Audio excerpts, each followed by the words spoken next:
Memang nampak eksklusif gila. Okey, hari ni Kak nak bagi tahu botol yang bersaiz 32ml. Botol ni sangat-sangat lawa. Untuk botol ni, dia jenis petok. Tapi dia punya petok tu dia ada curve. Atas bawah, kiri kanan depan bakal. Awak nak bawa pergi mana-mana pun sangat-sangat senang. Awak nak letak dalam poket pun, you tak nampak besar poket awak. Pejar deh.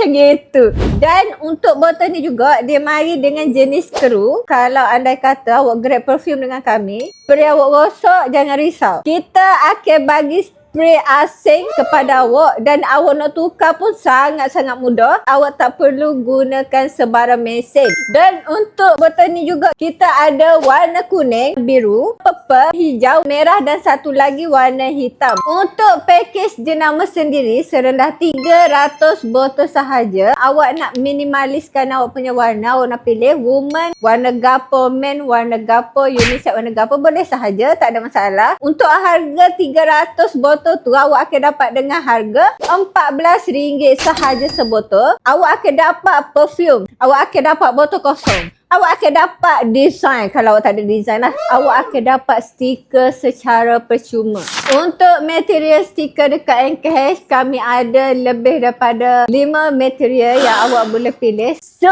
untuk botol 32ml saat ni, kalau awak ambil material stiker jenis rainbow, awak buat pula background tu warna hitam, memang nampak eksklusif gila. Kalau perfume awak leaking ke, kalau kena alkohol ke, stiker awak tak luntur sebab stiker kami ini kalis air, kalis alkohol dan juga kalis minyak. Untuk pilihan wangian pula, dekat NKH sekarang kami dah nak mencecah 1000 wangian yang awak boleh pilih. So, Kak Pah suggest untuk awak pilih 10 wangian ke 15 wangian sahaja untuk limitedkan awak punya branding awak. So, kalau awak nak dapatkan package jenama sendiri untuk perfume yang bersaiz 32ml ni, awak boleh sahaja tekan link di bio ataupun awak boleh sahaja walk in ke NKH Perfume Maker. So, macam biasalah, Kak Pah tunggu awak mari, awak lambat, awak rugi.